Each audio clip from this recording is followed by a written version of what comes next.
어떤 사람들은 이 시편 91편의 저자를 모세라고 이야기를 합니다. 시편 90편이 모세의 기도거든요. 그래서 이어지는 이 91편도 모세가 썼을 거라고 추측을 하죠. 근데 어떤 사람들은 모세가 아니라 다윗이 지었다라고 이야기를 하는 사람들도 있습니다. 저는 개인적으로 다윗이 지었을 가능성이 더 높다고 생각합니다. 특별히 이 시편 91편, 우리가 다윗이 이 시편 91편을 썼다라고 우리가 이제 추론을 한다면, 많은 사람들은 이 다윗이 이 시편 91편을 언제 썼을까? 이 다윗이 백성의 인구를 조사한 것에 대한 벌로 하나님께서 심판을 내리시죠. 그때 하나님께서 이스라엘 백성들을 향하여 어떤 심판을 내리시죠? 전염병을 내리시죠. 백성의 인구를 조사한 그것에 대한 하나님의 심판으로 하나님께서 역병을 보내셨을 때 아마 지어진 시편이 아닐까라고 많은 사람들이 이야기를 합니다. 참고로 인구조사를 한 것이 왜 문제가 되는가? 인구조사는 이제 교만함이죠. 교만함. 우리가 성도수 세는 것도 조심해야 됩니다. 그래서 저도 웬만하면 성도수를 잘 세지는 않지만 오늘 몇 명이 왔는가? 우리 교인이 몇 명인가? 이것을 세는 것도 상당히 조심스러운 일입니다.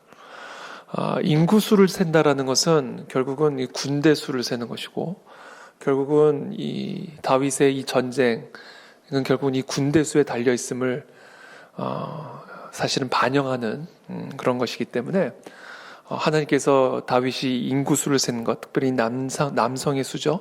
이 남성의 이 인구수를 조사한 것에 대해서 하나님이 매우 분노하셨고, 그래서 이 다윗을 심판하시죠. 근데 다윗만 심판하신 게 아니라 이스라엘 백성 전체를 심판하십니다. 그때 하나님이 몇 가지 옵션을 주시는데, 그때 다윗이 선택한 것이 바로 전염병입니다. 전염병. 아마 그때 이 다윗이 이 시편을 쓰지 않았을까라고 많은 사람들이 이야기를 합니다. 다윗에게도 그 역병에서의 보호받을 그 필요를 당연히 느꼈겠죠. 정말 수많은 사람들이 몇 명이 죽었죠? 7만 명인가요? 제 기억이 맞다면 7만 명인데 7만 명 정도 되는 어마어마한 이스라엘 백성들이 옆에서 다 죽어나가는 거죠. 전염병에. 여러분, 전염병은 이 바이러스거든요. 똑같은 거예요. 전염병이라는 게 딴 게 아니라 지금 우리가 똑같은 겁니다. 눈에 보이는 게 아니에요. 어느 날 픽 쓰러지는 거죠. 지금같이 마스크가 있었습니까? 지금과 같은 무슨 특별한 그런 방역 체계가 있었겠습니까?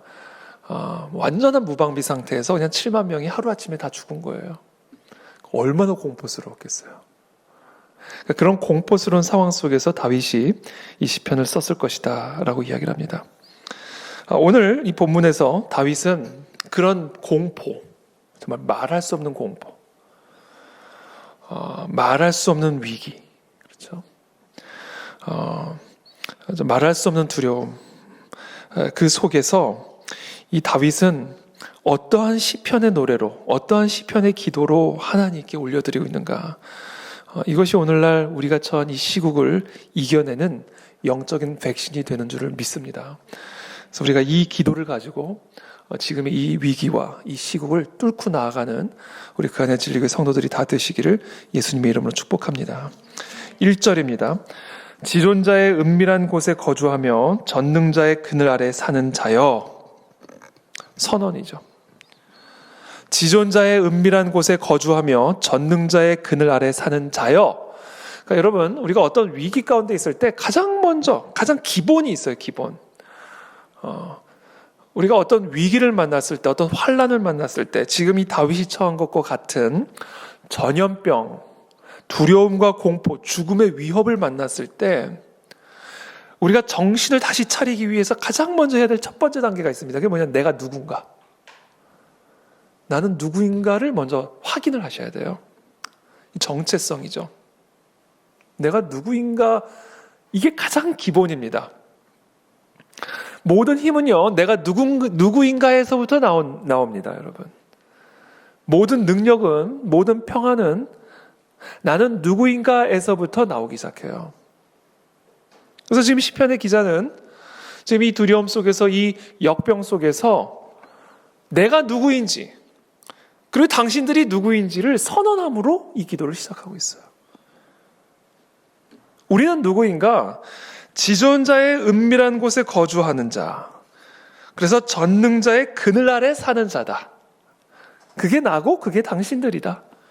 라는 이 선언, 이 선포로 오늘의 이 기도를 시작하고 있습니다.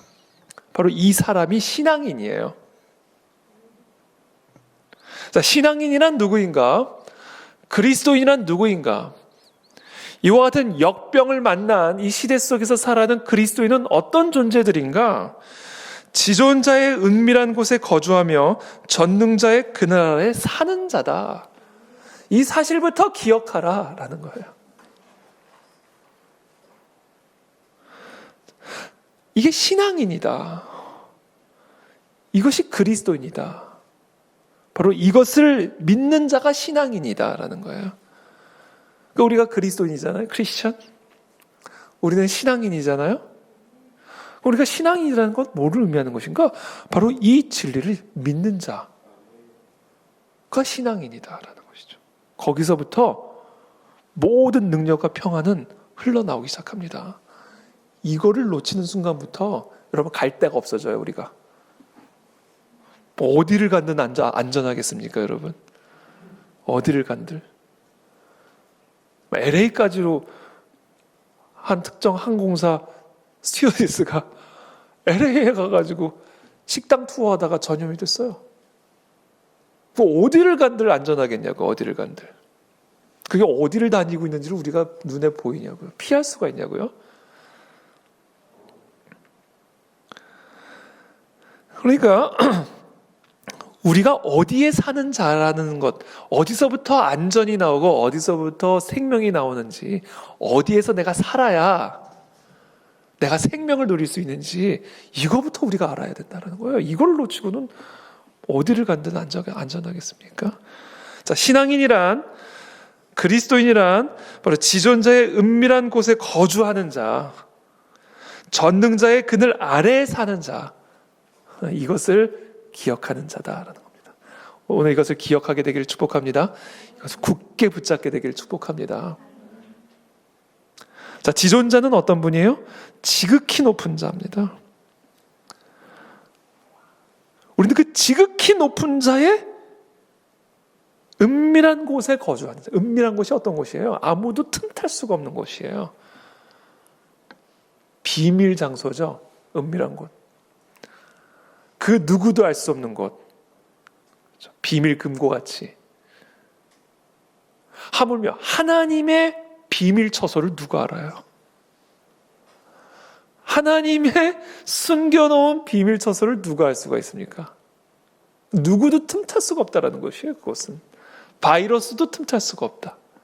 사단 마귀도 틈탈 수 없다.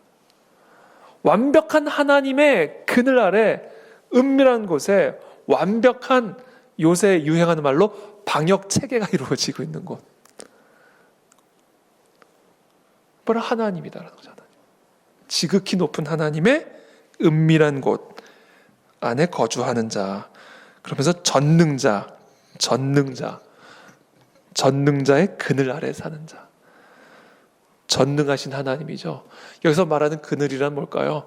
전능하신 하나님의 손 아래 그늘이죠. 전능하신 하나님의 임재의 그늘 아래죠. 불가능한 것이 없으신 그 하나님의 임재 안에, 그렇죠. 그 아래 사는 자가 우리다라는 겁니다. 우리.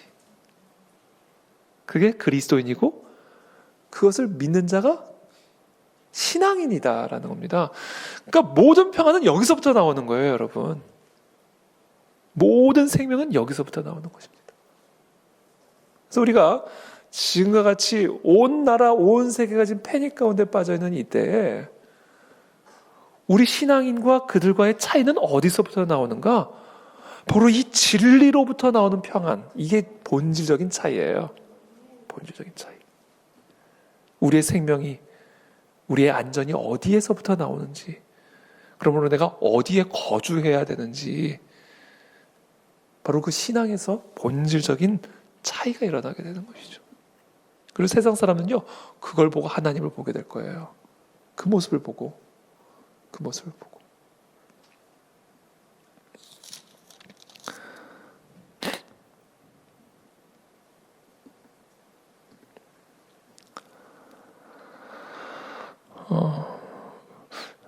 오늘 이 시편 이 91편이 이 다윗이 쓴 것이라고 우리가 추론을 하고 전제하고, 그리고 특별히 이 다윗이 아까 말씀드린 것처럼 그 역대상 21장 또 사무엘하 24장에 기록된 것처럼 인구 조사를 해서 하나님의 심판으로 말미암아 전염병을 맞았을 때 쓴 그와 같은 시편이라고 우리가 전제하고 한번 이야기를 한다고 하면, 우리 한번 역대상 21장 1절 안 피셔도 돼요. 그냥 제가 읽어드릴게요.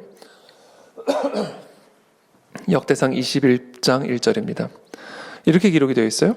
사탄이 일어나 이스라엘을 대적하고 다윗을 충동하여 이스라엘을 계수하게 하니라. 그러니까 지금 이게 뭐냐면 사탄이 이스라엘을 대적해서 일어난 사건이어서, 이 전염병이, 마귀가, 사탄 마귀가 이스라엘을 대적하여 일어난 일이 전염병이었다는 거예요. 그런데 사탄이 이스라엘을 대적할 뿐만 아니라 다윗을 충동질을 한 거예요. 그러니까 다윗이요, 사단의 충동질에 의해서 인구수를 조사했고요. 그래서 전염병이 일어나게 된 겁니다. 이게 지금 사탄이 한 일이라는 거예요. 그러니까 지금 다윗이 하고 있는 이 모든 일, 그래서 막 전염병이 창궐해서 7만여 명이 막 죽어나가는 이런 모든 상황에 배후에 누가 있다? 사탄이 있었다라는 거예요. 그런데 사무엘 하 24장 1절에서는 이 사건을 또 어떻게 표현하고 기록하고 있는지 아세요? 이렇게 기록하고 있어요. 여호와께서 다시 이스라엘을 향하여 진노하사 그들을 치시려고 다윗을 격동시키사 가서 이스라엘과 유다의 인구를 조사하라 하신지라. 사탄이 하고 있는 일인 줄 알았는데, 지금 사탄이 지금 막 온 나라를 휘짓고 다니면서 막 다윗도 충동질하고 이스라엘은 나라도 그냥 전염병을 확 쓸어버리면서 사탄밖에 안 보였는데, 그 위에 여호와 하나님께서 이 모든 일을 하고 계셨다는 사실을 지금 가르쳐주고 있는 거예요. 여호와 하나님께서. 무슨 얘기예요? 사탄도 하나님의 뜻에 따라 일하고 있었다라는 거예요. 사탄이 자기 마음대로 지금 다윗도 충동질하고 전염병도 창궐하게 해서 7만 명을 죽어나가게 만들고 있는 게 아니었다라는 겁니다. 이게 뭐예요? 지극히 높은 자. 우리는 지금 이 바이러스가 너무 높아 보이죠? 얼마나 높아 보입니까, 이 바이러스? 집이 고아를 막론하고 쓰러뜨려 버리잖아요. 이 바이러스가 지금 얼마나 높아 보여요. 근데 그 바이러스를 주관하고 계시는, 더 높이 계신 분이 계시는데 바로 그분이 여호와 하나님이시다라는 사실이죠. 근데 우리는 그 하나님의 그늘 아래, 날개 아래 거하는 자다라는 거예요. 그럼 끝난 거죠. 그럼 끝난 거 아닌가요? 그렇잖아요. 진정한 평안은 바로 여기서부터 나옵니다. 이걸 놓치면 우리는 평안할 수 없어요. 이걸 놓치면.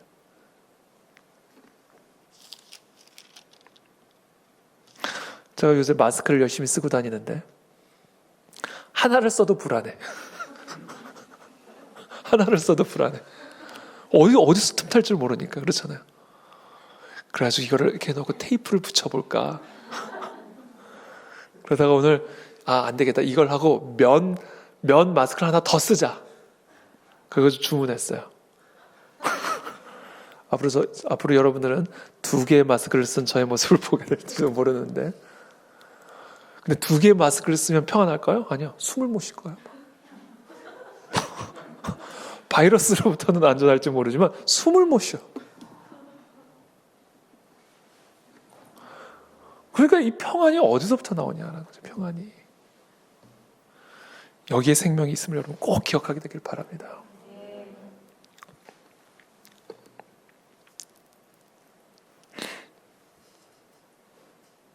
근데 이 진리, 이거 진리잖아요. 우리는 바로 이 여호와는 지극히 높으신 모든 것을 다스리고 창조하시고 통치하시는, 빛도 창조하시고 어둠도 창조하시고 평안도 창조하시고 환난도 창조하시고 질병도 창조하시고 치유도 창조하시는 하나님의 다른 이가 없는 그 여호와 하나님의 그늘 아래 살고 있다라는 이 사실을 우리가 언제 깨닫게 되는지 아세요? 그 신앙이 언제 살아나기 시작하는지 아세요? 환난을 만나야 살아납니다. 이게 환난을 만나야. 평안할 때는요, 입으로만 고백해요. 입으로만. 입으로만 그냥 하나님은 나의 피난처. 왜? 그러니까 이게 아니 뭐 내 피난처 다 해놨는데 뭐 우리 집도 피난처고 내 재정도 피난처고 내 건강도 피난처고 뭐 그런 상황에서 하나님은 나의 피난처? 전혀 어렵지 않죠. 근데 진짜 하나님이 나의 피난처, 진짜 하나님이 나의 그늘, 진짜 하나님이 나의 산성이라는 사실을 언제 알게 되는가? 지금과 같은 때에 비로소 우리는 진짜 그것을 깨닫게 되는 거예요. 살아나게 된다고요, 그게. 그 믿음이, 그 신앙이.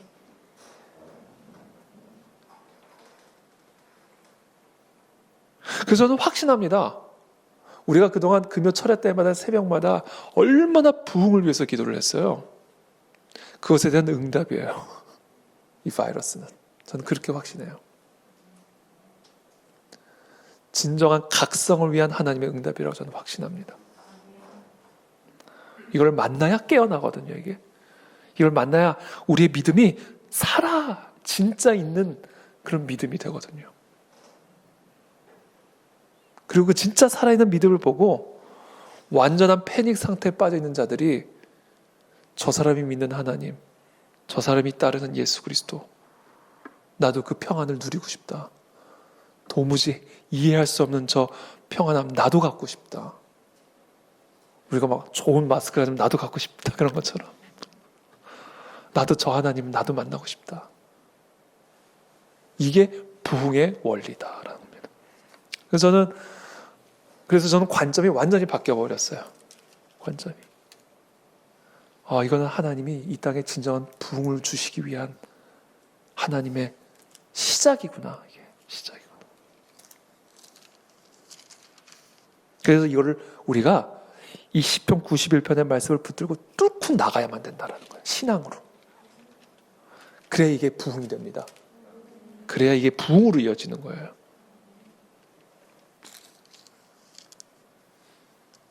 사실 이 자리에 나오고 또는 처소에서 드리고 이거는 중요한 게 아니에요. 저는 중요한 게 아닙니다. 물론 모이는 일에 힘을 쓰는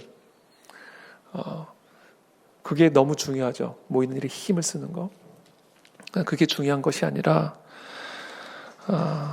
정말 이 믿음을 가지고 우리가 이 사태를 뚫고 가고자 하는 우리 마음의 결단, 이게 결국은 부흥의 불씨가 되는 것이다라는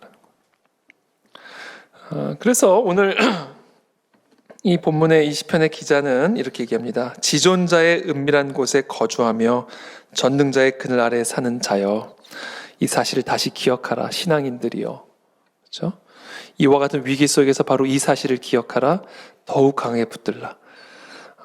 그래서 지금과 같은 이 환란의 때에 바로 이 믿음이 자라는 시기, 이 신앙이 자라는 시기, 그래서 말로만 믿었던 이 진리를 온몸으로, 온 생명으로 믿게 되는 시기, 그것이 바로 우리가 지금 통과하고 있는 바로 이 시기다라는 것입니다.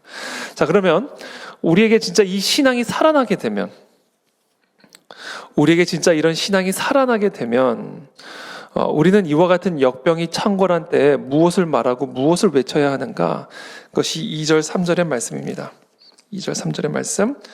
나는 여호와를 향하여 말하기를 그는 나의 피난처요 나의 요새요 내가 의뢰하는 하나님이라 하리니 이는 그가 너를 새 사냥꾼의 올무에서와 심한 전염병에서 건지실 것이미로다. 이것을 말하고 외쳐야 된다라는 거예요. 내가 누구인지를 알면 거기서부터 나오는 외침이 있습니다.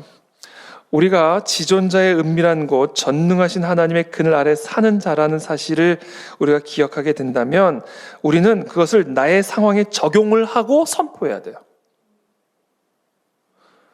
정말 내가 누구인지를 안다면, 정말 이 시편 91편 1절의 선언이 바로 나를 향한 선언, 또 그것이 내가 누구인지를 말하고 있는 그런 나의 정체성을 선언하고 있는 것이라고 한다면 바로 이 진리를 나 자신의 삶에 적용함으로 선포해야 합니다. 그래서 지금 시편의 기자는 이렇게 선포하죠. 나는 여호와를 향하여 말하기를 그는 나의 피난처요 나의 요새요 내가 의뢰하는 하나님이라 하리니 라고 선언하라는 겁니다. 그리고 3절에 그리고는 그것을 다른 사람도 그렇게 선포하도록 권면해야 된다라는 거예요. 자, 그러면서 3절에 이렇게 얘기하죠. 이는 그가 너를 새 사냥꾼의 올무에서와 심한 전염병에서 건지실 것이미로다. 지금 어떤 위험을 이야기를 하고 있냐면, 오늘 이 시편의 기자가 지금 어떤 위험을 이야기를 하고 있냐면 새 사냥꾼의 올무 그리고 심한 전염병, 바로 거기서부터 우리를 건져내실 것임을 믿음으로 선포하라 라고 지금 이야기를 하고 있습니다. 자, 새 사냥꾼의 올무와 심한 전염병, 이것이 오늘 우리가 좀 함께 나누고자 하는 핵심적인 메시지입니다. 자, 올무는 어떤 것이죠? 올무는 이 사람들의 눈에 안 띄게 설치되어 있다가 부주의한 자를 갑자기 먹잇감으로 삼는 도구입니다. 이게 올무죠, 올무. 덫이라고도 표현합니다. 자, 전염병은 뭐죠? 사람들을 부지불식간에 덮쳐서 막을 방도가 없는 것이 전염병입니다. 그러니까 올무와 전염병에 공통적인 위험성이 있습니다. 그것은 바로 방어할 수가 없다라는 사실이에요. 막을 방도가 없다라는 사실입니다. 여러분, 올무인지 알고 들어가는 새가 어디 있겠어요? 올무인지 알고 들어갈 사냥감이 어디 있겠습니까? 올무인지 알았으면 당연히 들어가지 않죠? 눈에 보이지도 않는 바이러스를 막을 수 있는 방도가 뭐가 있겠어요? 그러니까 이 올무와 전염병이 갖고 있는 공통적인 위험성은 뭐냐? 방어할 수가 없다라는 거예요. 도무지. 알 수가 없으니까. 이 올무와 전염병의 공통적인 특징이에요. 자, 그렇다면 이 올무를 놓은 이 새 사냥꾼, 지금 새 사냥꾼의 올무로부터 우리를 건져주신다고 말씀하시는데, 이 올무를 놓은 이 새 사냥꾼은 누구인가? 사탄이에요. 사탄. 지금 오늘날 이 시대 가운데 불순종의 아들들 가운데서 역사는 영, 공중의 권세 잡은 자, 우리를 멸하고자 하는 자, 바로 이 자가 새 사냥꾼입니다. 우리를 사로잡으려고 하는, 우는 사자와 같이 두루 삼킬 자를 찾아다니는 새 사냥꾼, 사탄입니다. 그리고 그 사탄이 올무를 놓아서 우리를 사로잡고자 한다는 거예요. 자, 올무를 놓은 자는 사탄입니다. 자, 그렇다면 사탄이 올무를 놓은 목적은 무엇일까? 이 올무의 목적은 무엇일까? 사탄이 우리를 사로잡기 위해서, 삼키기 위해서 올무를 놓았는데, 이 올무를 놓은 목적은 무엇일까? 하나입니다. 뭔지 아세요? 신앙을 포기하게 하기 위함입니다. 91편 1절에서 선포하고는 지존자의 은밀한 곳에 거주하며 전능자의 그늘 아래 사는 삶을 포기하게 하기 위함입니다. 그래서 우리의 피난처 되시고 요새 되신 여호와 하나님을 누릴 수 없게 만드는 것이에요. 이것이 사탄이 올무를 놓은 단 하나의 목적이에요. 마귀의 목적은 우리의 믿음을 빈 껍데기로 만드는 일입니다. 1절의 고백을 포기하게 만드는 일이에요.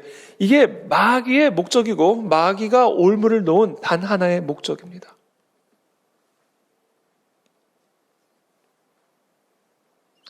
이 마귀는요, 가장 중요한 특징이 뭐예요? 가장하는 거잖아요. 위장술이잖아요. 위장술. 그래서 시대마다 다른 모습으로 나타나고요. 올무도 시대마다 달라요, 모양이. 여러분, 참새를 잡을 때의 올무와 독수리를 잡을 때의 올무가 같을 수가 있겠습니까? 아니에요. 사냥감을 봐가면서 올무도 바뀌는 겁니다. 그렇기 때문에 우리는 이 올무, 이 마귀의 올무는 시대마다 다 다르다라는 거, 사람마다 다 다르다라는 것을 이해해야 돼요. 옛날의 마귀나 오늘날의 마귀나 동일한 마귀지만 마귀가 노는 올무는 차이가 있습니다. 그러나 그 올무의 목적은 하나예요. 우리의 신앙을 포기하게 하는 일입니다. 100년 전, 200년 전, 500년 전, 1000년 전 마귀의 올무는 뭐였는지 아세요? 칼이었어요. 칼로 죽였어요. 신앙인을. 죽여버렸어요. 그래서 신앙을 포기하게 만들었다고요. 지금 이 91장 1절, 2절의 고백을 포기하게 만들었다고요. 뭘로요? 칼이라는 올무로. 창이라는 올무로, 기관총이라는 올무로 마귀는 그리스도인들의 신앙을 포기하게 만들었습니다. 신앙을 빈 껍데기로 만들어 버렸다고요. 우는 사자와 같이 두루 삼킬 자를 찾아다닌다는 이 비유는요, 그냥 나온 게 아니에요. 실제로 사자굴에 넣어버렸었거든요. 이 베드로의 이 비유는 그냥 나온 게 아니에요. 정말 우는 사자 굴 속으로 그리스도인들을 집어넣는 그 모습을 보면서 거기에 순순히 들어가는 자와 그 앞에서 예수님을 부인하고 집으로 돌아가는 자의 모습들을 보면서 진짜 사자가 뭔지를 본 거죠, 베드로가. 근데 오늘날의 마귀는요, 그렇게 나오지 않아요. 오늘날의 마귀. 똑같은 마귀입니다. 변함이 없어요. 올무는 달라졌어요. 뭔지 아세요? 말 잘하는 신사예요. 말을 너무 잘하는 신사. 사람들을 박해하지 않아요. 미혹을 합니다. 현혹을 시키죠. 기독교의 신앙을 합리적이고 어떻게 보면 설득력 있는 것으로 가장하면서 그래서 사람들의 마음에 환심을 사죠. 특별히 두려운 때 환심을 사기 쉽죠. 그래서 결국에는 그 신앙을 무너뜨리고자 하는 것이 마귀의 올무예요. 그게 마귀의 전략입니다. 그러니까 지금 사탄이 사용하는 올무는 시대마다 달라요. 그래서 오늘날 우리가 살아오는 이 현대 시대 속에서 마귀가 어떤 올무를, 어떤 덫을 끊임없이 우리 가운데 던지고 있는지를 우리가 봐야 됩니다. 마귀의 목적은 단 하나예요. 신앙을 포기하게 하는 일. 이 시편 91편 1절의 이 고백, 그 정체성을 망각시키는 일. 입으로는 나의 피난처, 나의 요새, 지존자의 그늘, 전능자의 그늘, 은밀한 곳에 사는 자라는 노래도 하게 하고 기도도 하게 하고 말도 하게는 하지만 그 믿음을 화석처럼 살아있지 못하게 만드는, 그게 지금 이 땅에서 역사하는 마귀의 올무라니까요. 그것을 지금 하나님이 확 깨시는 거예요. 이 환란으로. 이 새 사냥꾼의 올무는 이 은밀함과 밀접하게 연관되어 있습니다. 잠언 1장 17절에 보면 이런 말씀이 있습니다. 새가 보는 데서 그물을 치면 헛일이겠거늘. 새가 뻔히 보고 있는데 그 앞에서 올무를 치면 이게 헛일이죠. 물론 새가 그것을 인식할 수 있을지는 모르겠지만, 제가 어렸을 때 이 참새를 종종 잡았거든요. 참새, 우리 친구들하고. 그래가지고 이게 뭐 이런 이렇게 덮개 같은 거를 바가지 같은 거였어요. 바가지. 왜 빨간 바가지 같은 거 있었잖아요. 큰 옛날 쌀 푸던 거. 큰 바가지 같은 데다가 밑에 쌀을 이렇게 놓고 나뭇가지 같은 걸로 이렇게 해가지고 받쳐놓고, 그리고 이제 실로 이렇게 쭉 연결을 해놓고 있다가 참새가 쏙 그 쌀을 먹으려고 들어가면 그걸 톡 실을 당기면 바가지가 딱 덮어버리잖아요. 그때 얼마나 치밀하게 했는지 아세요? 얼마나 조심스럽게.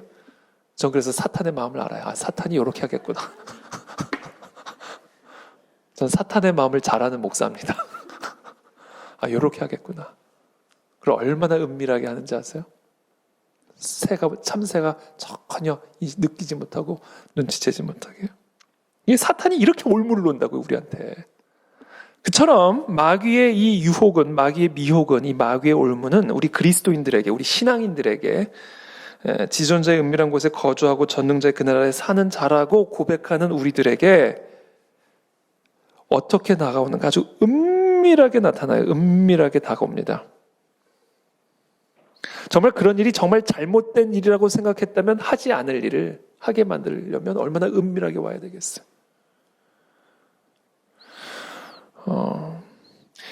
이 마귀의 올무의 어려움이 여기에 있는 거예요. 그래서 이 마귀는 우리에게 이제 올무를 이렇게 놓는데, 마귀를 올무를 놓는데, 제가 오늘날 결론적으로 제가 하고 싶은 이 진짜 핵심적인 이 올무, 특별히 오늘날 이 우한 코로나 바이러스, 이것이 여러분 특별히 우리에게 올무가 될 수 있다는 사실을 좀 우리가 기억해야 될 것 같아요. 이 우한 코로나 바이러스가 오늘날 이 땅을 살아온 우리 그리스도인들에게 올무가 될 수 있다. 이 새 사냥꾼의 올무가 될 수 있다라는 것이죠. 한쪽에서는 하나님의 부흥의 도구가 될 수 있지만 완전히 다른 극단으로는 새 사냥꾼의 올무가 될 수 있다라는 겁니다. 물론 이 모든 것의 배후에는 하나님이 계셔요. 근데 하나님이 사탄을 통해서 일하시죠. 다윗을 보면 그렇잖아요. 하나님이 사탄을 통해서 다윗을 격동시켜 전염병이 창궐하게 만든 거예요. 그러니까 한쪽에서는 하나님이 일하고 그 위에는 하나님이 일하고 계시고 그 밑에서는 사탄이 일해요. 그런데 이 상황 속에서 우리가 이 상황을 어떻게 하느냐에 따라 부흥의 도구가 될 수가 있고, 그래서 우리의 믿음이 진짜 살아있는 믿음으로 깨어날 수가 있고, 아니면 올무가 되어져 가지고 사로잡히는 수가 있다라는 거예요.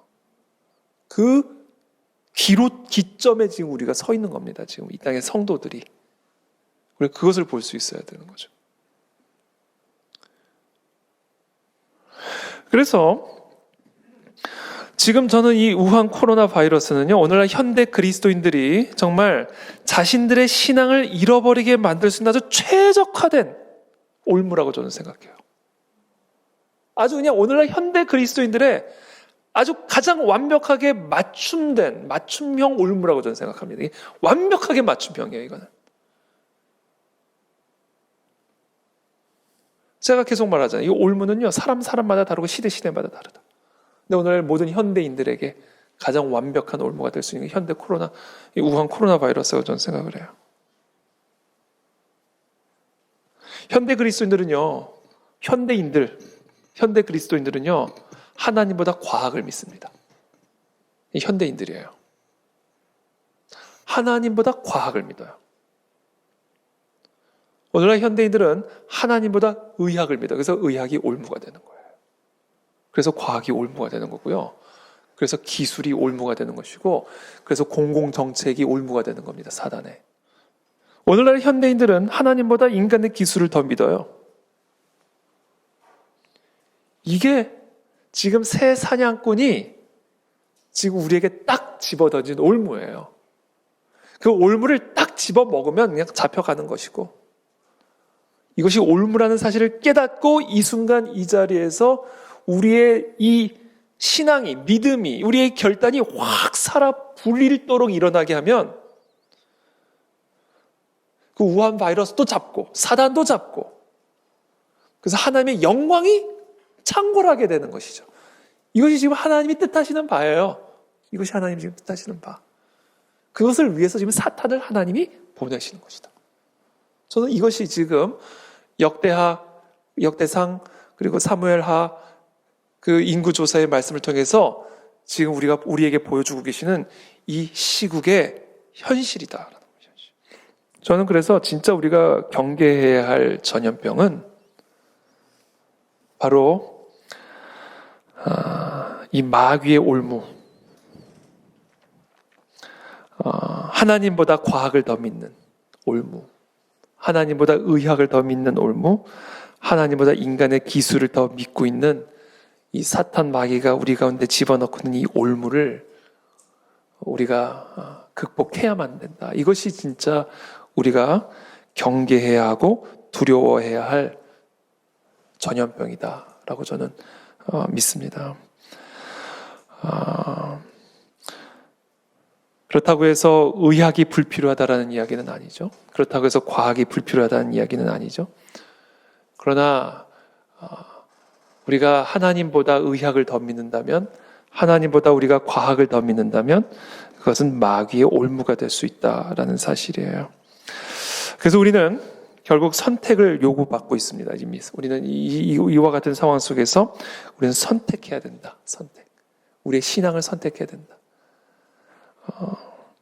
이 시편 91편의 이 고백대로 정말 우리는 지존자의 은밀한 곳에 거주하며 젖는 자의 그늘 아래 사는 자로서 하나님만이 나의 피난처요 나의 요새시며 바로 그분이 우리를 새 사냥꾼의 올무에서 건져내실 것이고 심한 전염병에서 건져내실 그 여호와 하나님이라는 사실을 우리가 진정으로 믿음으로 지금의 이 위기를 돌파해야만 우리는 부흥을 경험하게 될 것이다. 그러나 이 부분에서 우리가 올무에 사로잡혀 버리게 된다면 우리는 그 부흥을 경험하지 못할 뿐 아니라 우리의 이 신앙도 빼앗길 수 있다. 이 기점에 지금 우리가 서 있는 것이죠.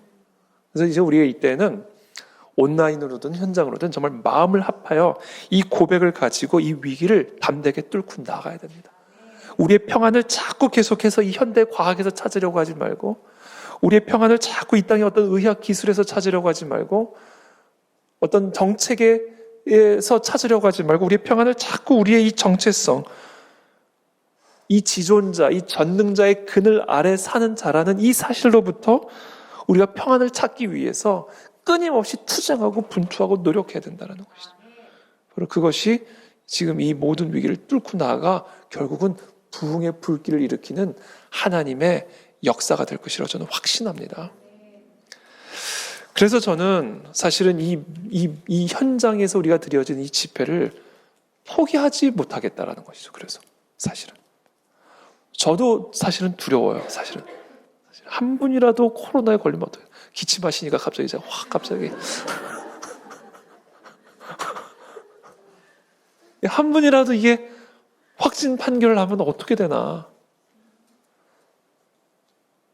아니면 정말 여기 우리만 쓰는 게 아니잖아요. 저 위에 직원들이 일을 하다가 누군가 확진 판결됐다가 건물 전체 폐쇄입니다. 확진자가 자기도 모르고 한국소에 와서 국수 한 그릇 먹고 갔다? 전 건물이 그냥 폐쇄예요. 그러니까 이거는, 그러니까 저도 걱정이 돼요. 저도 사실. 특히 우리 어린아이들 왔다가 이거 조금이라도 이렇게 되면 어떻게 하나. 아니면 내가 코로나에 걸리면 어떡하나.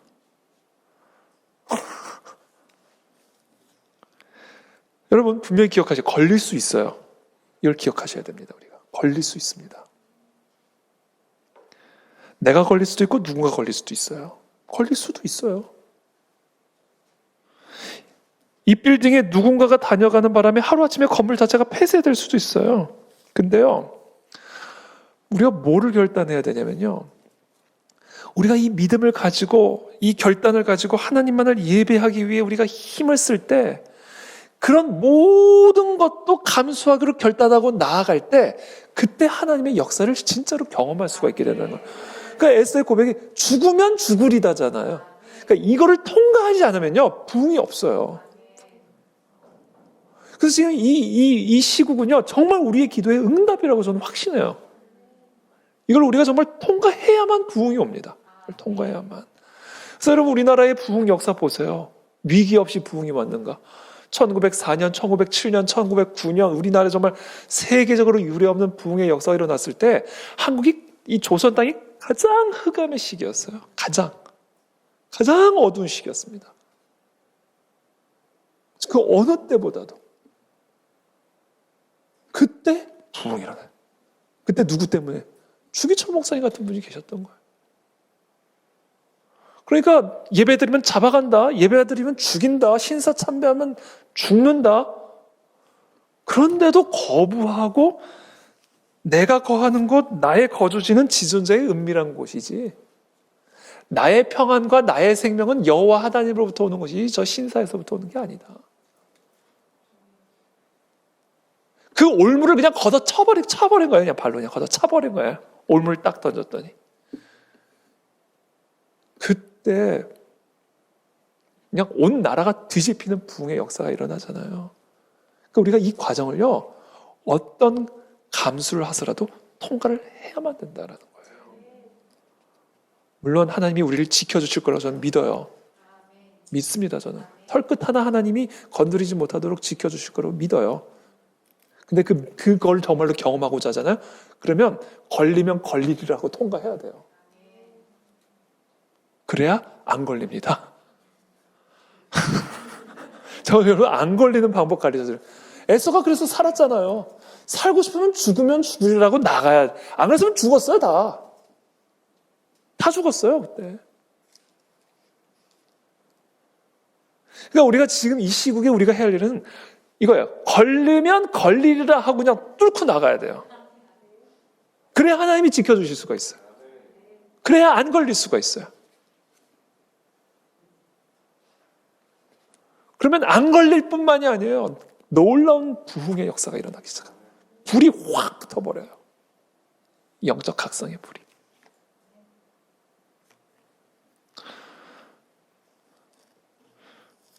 그 사도행전 8장에 나온 이야기거든요. 이야기만 잠깐 하고 마칠게요. 사도행전 8장에 보면 8장 1절에 보면 7장 후반부에 보면 스데반이 순교를 당하잖아요. 피할 수 있었죠. 당연히 피할 수 있었죠. 왜 못 피했겠어요? 하지 말라는데도 하다가 결국 돌 맞은 거 아니에요. 말하지 말라는데 계속 말하다가 돌 맞은 거예요. 스데반이. 피할 수 있었다고요. 올무가 있었다고. 올무가. 근데 그걸 걷어차버린 겁니다. 스데반이. 그러는 돌로 맞죠. 죽으면 죽으리라. 스데반의 경우에는 정말 죽었어요. 근데 그리고 나서 어떤 일이 일어나는가? 이 과정을 스데반이 뚫어줬을 때, 이 스데반이라는 인물이 여기서 죽으면 죽으리라 하고 정말 뚫어줬을 때 어떤 일이 이어서 나타나기 시작하는가? 8장 1절에 보면 사울은 그가 죽임당함을 마땅히 여기더라. 그날에 예루살렘에 있는 교회에 큰 박해가 있어 사도 외에는 다 유대와 사마리아 모든 땅으로 흩어지니라. 다 흩어져 버린 거예요. 박해가 오니까. 자, 스데반은 죽었죠. 그리고 예루살렘의 교회에 대한 어마어마한 박해가, 정말 어마어마한 박해가 시작이 되죠. 그러니까 사도를 제외하고는 모든 그리스도인들이 다 흩어져 버린 겁니다. 다 교회를 떠나서 자신의 각자의 처소를 다 떠나서 흩어졌어요. 공동체가 흩어져 버렸다, 여러분. 그건 뭐예요? 공동체가 모여야 되는데 다 뿔뿔이 다 흩어져 버린 겁니다. 폐쇄된 거예요. 그 예루살렘에 있는 교회가 폐쇄 조치를 내린 거죠. 박해를 피해 도망간 거예요. 다 흩어져 버린 거죠. 근데 그 흩어짐으로 말미암아 놀라운 디아스포라가 이루어지기 시작한 거예요, 이게. 그러니까 이게 흩어질 때 어떻게 흩어졌느냐가 중요한 거라니까요. 이게 스데반이 이게 자기가 돌 맞으면서 마귀의 올무를 걷어차고 그냥 죽으면 죽으려고 뚫고 나감으로 나타난 흩어짐이었기 때문에 이게 디아스포라가 돼버린 거예요. 그래서 이 흩어짐 자체가 다 한 명 한 명이 복음의 씨앗이 돼버린 겁니다. 그냥. 그래서 로마 제국이 나중에 뒤집히는 일이 일어나게 되는 것이죠. 그러니까 제가 지금 무슨 이야기를 하고자 하냐면 지금 우리가 지금 우리 안에 두려움도 있고 불안함도 있고 걱정도 있고 그렇지만 우리가 이 시편 91편의 이 약속의 말씀 내가 누구이며 여호와 하나님은 누구이신지에 대한 명확한 분명한 신앙 고백 그리고 그 신앙 그냥 신앙 고백이 아니라 그냥 단순한 신앙 고백이 아니라 정말 그 신앙 고백에서부터 나오는 평안 그 신앙 고백에서부터 나오는 확신 그 평안과 확신을 가지고 지금 이 상황을 우리가 함께 힘을 모아서 공동체가 되어서 뚫고 나아갈 때 그때 설령 건물이 폐쇄가 되는 교회가 폐쇄되는 그래서 모든 성도들이 각자 뿔뿔이 흩어지는 그런 정말 원치 않은 일이 일어날지 모르지만 설령 그런 일이 일어나야 거기서부터 하나님의 또 놀라운 일들이 시작이 될 수가 있다는 거예요. 근데 여기서 쭈삐쭈삐 피하고 도망다니고 이 신앙 고백에서부터 나오는 평안함을 전혀 누리지 못하고 그런 가운데 건물이 폐쇄됐다? 그럼 교회 끝나는 겁니다. 그때는. 이래도 저래도 건물이 폐쇄될 가능성은 있는 거예요. 이거는 우리 때문이 아니라 누군가가 지나가도 폐쇄되니까. 그러니까 똑같이 폐쇄가 되더라도 이 교회가 이 건물이 똑같이 폐쇄가 되더라도 우리가 정말 믿음으로 하나가 되어가지고 이 시편 91편에서부터 나오는 평안을 가지고 뚫고 나아가서 폐쇄됐을 때와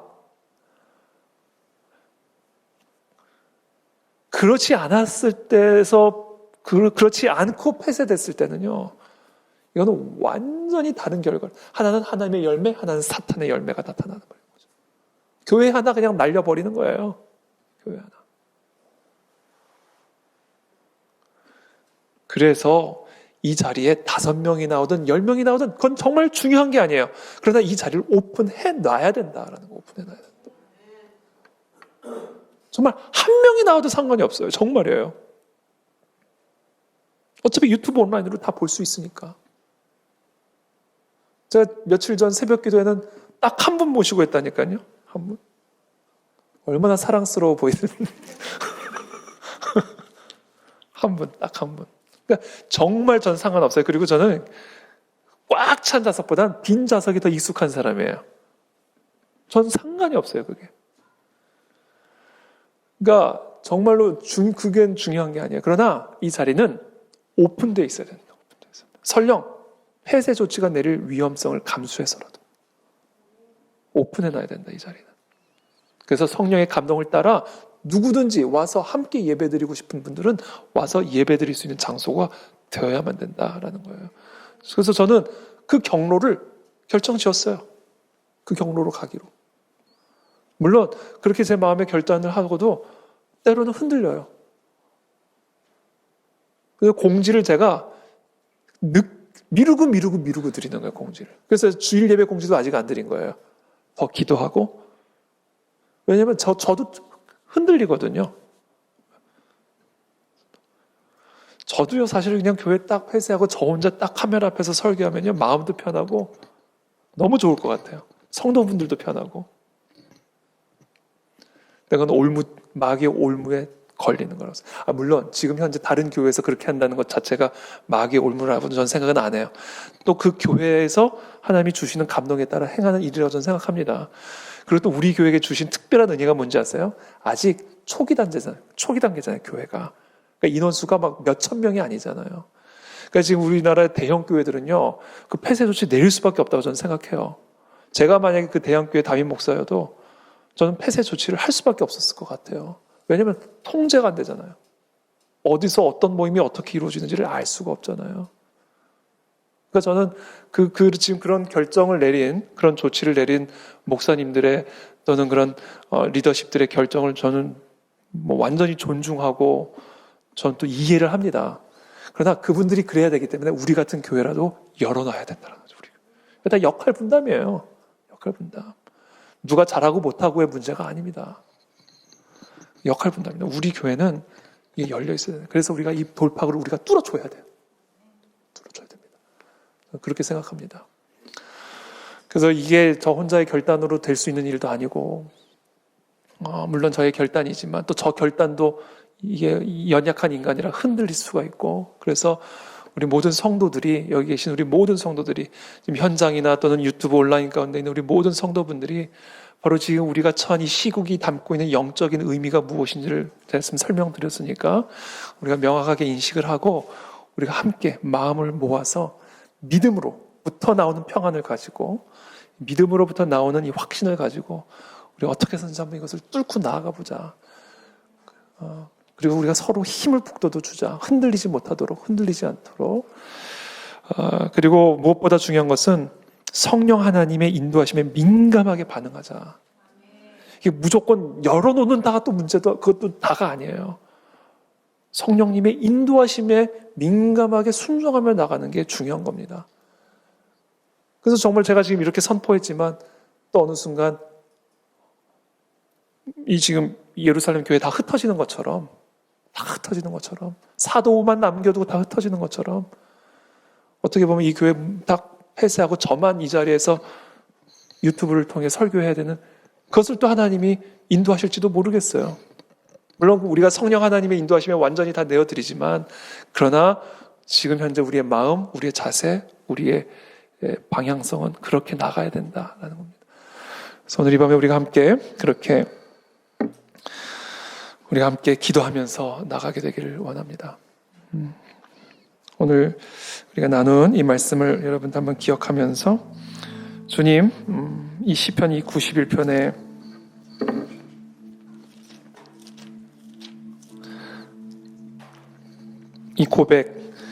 이 고백이 그냥 입술로만의 고백이 아니라 바로 이 고백에서부터 나오는 진짜 평안을 내가 누릴 수 있기를 원합니다.